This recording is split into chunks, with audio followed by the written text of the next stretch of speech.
السلام علیکم، آپ دیکھ رہے ہیں جی اور میں ہوں عبدالجلیل۔ ناظرین، آج ہم جائزہ لیں گے، تجزیہ کریں گے جمعیت علماء اسلام کا جو خاندان و نقان کے ساتھ یا سیاسی پارٹیوں کے ساتھ جو سیاسی اتحاد ہے، بلدیاتی الیکشن 2021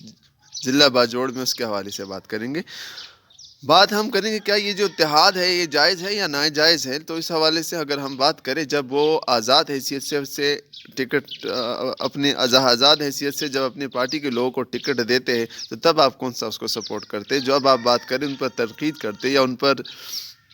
اعتراض کرتے تو ان کا اعتراض اگر بجا ہے تو بجا کے لیے کوئی جائز دلیل بھی ہونی چاہیے اور کوئی دلائل، صحیح بنیادوں پر دلائل بھی ہونی چاہیے۔ اگر آئین ان کو اجازت دیتا ہے، اگر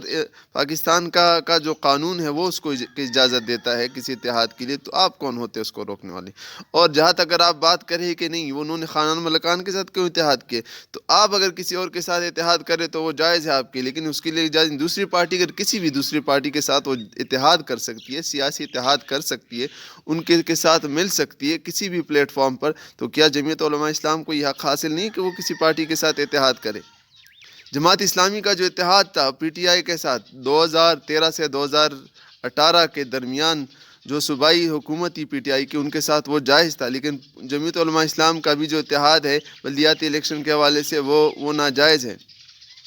پی ٹی آئی کے لیے جی ڈی اے کے ساتھ اتحاد جائز ہے، ایم پی ایم کے ساتھ اتحاد جائز ہے، قاف لیگ کے ساتھ ان کا اتحاد جائز ہے، لیکن اگر اتحاد ناجائز ہے تو وہ کس کے لیے ہے؟ جمعیت علماء اسلام کے لیے۔ تو ان لوگوں سے جو ان پر اعتراض کرتے ان کے لیے عرض ہے کہ کوئی صحیح دلیل لائیے، صحیح دلیل پیش کیجیے، تب ہم آپ کو یہ بات مانیں۔